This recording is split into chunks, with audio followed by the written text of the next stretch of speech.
What's up, everyone? Welcome back to another NBA 2K25 Courtside Report. I'm Chris Manning. And I'm Alexis Morgan. And today we're joined by Eric Benish, VP of NBA Development at Visual Concepts, who's going to break down all things new and exciting in the city in 2K25. Eric, welcome. Chris, Alexis, thank you so much for having me. The team has been working incredibly hard in the city this year. We have a lot of amazing stuff to talk about today. A lot of it has been all user feedback from our community, which is a big driver for us. And so I'm really excited to tell everyone how you can play anywhere and win everywhere in the city this year. We've heard that there are a lot of new things in the city. What can players look forward to when playing NBA 2K25?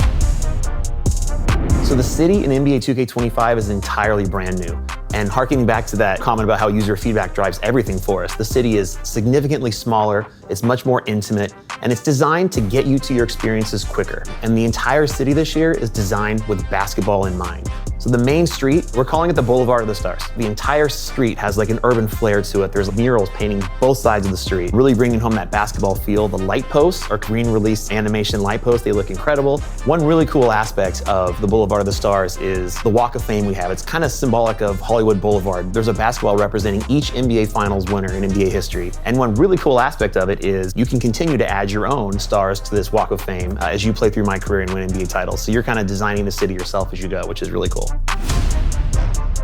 Can you expand on Elite versus Rise this year in NBA 2K25? In NBA 2K25, both affiliations are getting brand new parks. The court layouts are very tight, so it's really easy to hop from one court to the next. You don't have to worry about traversing environmental variables. It's just getting on the court and playing basketball. So the new Elite affiliation park is built into an old, worn-down fort that used to be a bustling pirate scene a long, long time ago. The centerpiece of the entire affiliation is a beautiful pirate ship that you can actually play on top of and inside of. I think fans are going to have a lot of fun exploring this new environment and competing in it. Rise fans are going to absolutely love their affiliation park this year. It's built into a gigantic mech factory. And as you're playing in there, you can see these 75-foot tall mech robots being built. They're in various phases of construction. It's a really neat experience, and I think people are really going to feel like they're having a great time when they're playing in there. Tell us more about game modes in the city. So all of your favorite game modes in the city are back. I'm really feeling right now the new Rec. I think it looks fantastic. The new Ante-Up looks incredible. But what I really want to talk about today are the new game experiences we're bringing into the city in 2K25. We might have hinted that the My Court is back in NBA 2K25, and I can confirm it is definitely back. It has all the things you're familiar with and that you love and that you want from it. It has customization. It's a safe place to practice your game. You can invite your My Career teammates in to play with you. You can invite your actual friends in to play with you. And another item that it has, which is really cool, is you can kind of adjust the sliders and difficulty sets inside My Court, custom for each mode in the city. So you can really practice how you're playing in each mode as you prepare to compete. I can't wait to get in there and work on my game, but I did notice you said the word compete, so expand on that. Compete and competition has kind of been a mantra for the team this year. I really feel, honestly, like it's an area we've kind of lacked in years past. So I really wanted a place to drive home competition in the city. And this year we're introducing a new game mode called Proving Grounds. It is the ultimate place for competition in the city this year. It's ranked play. There's 4 different modes you can play in. There's 1v1, 2v2, 3v3, 5v5. It's comp level sliders. Shot meters are turned off. The top 100 players in each of the 4 modes will have their global rank displayed right on their gamer plate, their banner at the bottom of the screen. So you can really run around the city and flex how good you are in this particular mode. The leaderboards reset every season. We're giving out prizes for the top 5 in each game mode. They're really good prizes. You want to compete for them. And above all, this is just a place for people to go in and show off what their skills are. It's a really fun place to play, and anyone who participates in Proving Grounds this year will be earning the best rep in the city in 2K25. Street ball was something that really empowered us to spend a lot more time leveling it up this year and making it a lot better. You can do optional co-op play with your friends this year. There are 3 brand new, beautiful street courts for you to play in, and there are a whole new host of bosses for you to beat. Again, you can do it with your friends if you want, and you can play for amazing cosmetic rewards this year. They're really unique. Street ball in 2K25, I think, is going to be another big hit for us. So based on everything you're saying, it sounds like there's a lot of new content for players to enjoy this year. There is, Chris. I'm not even done yet.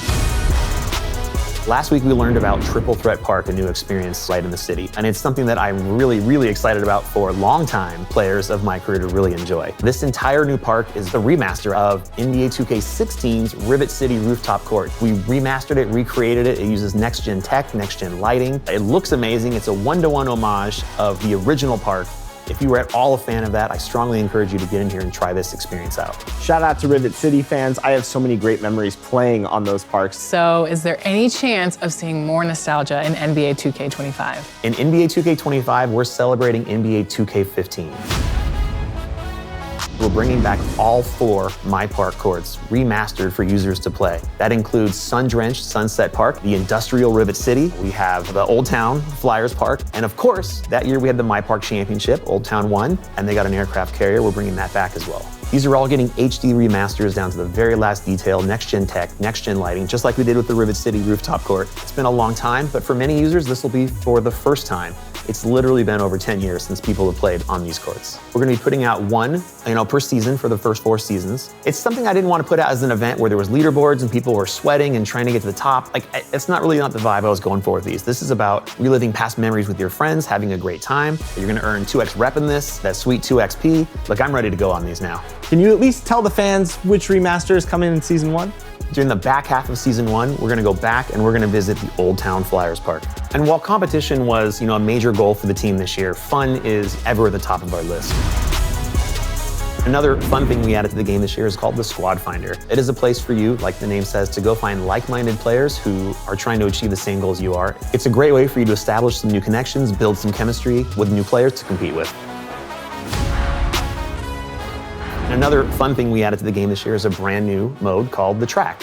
The Track is an indoor karting warehouse where you can do a new race every single week, and the winner who has the best time at the end of each week wins 1 million VC.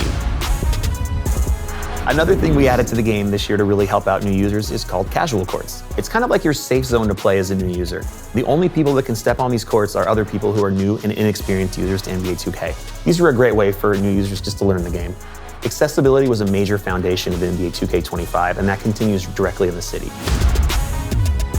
One thing we added to the game this year is a little informational kiosk. We actually call them Holo Helps. And whenever you activate them, you get a video of our very own Chris Manning and Shakedown telling you about what this building is about, what the experience is inside, what kind of difficulty level it is, and basically just trying to find the right fit for you.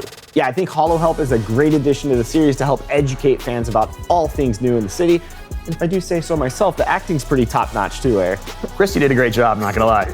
And that brings us to the end of this NBA 2K25 Courtside Report on the city. Eric, thank you so much for joining us. Thank you, Alexis. Thank you, Chris, so much for having me here today. I want to thank everyone in the community for all the ongoing support you've given us for so many years. Please enjoy the game. We cannot wait for you to get it on launch day. And with that, we'll see all of you in the city where you can play anywhere and win everywhere. Let's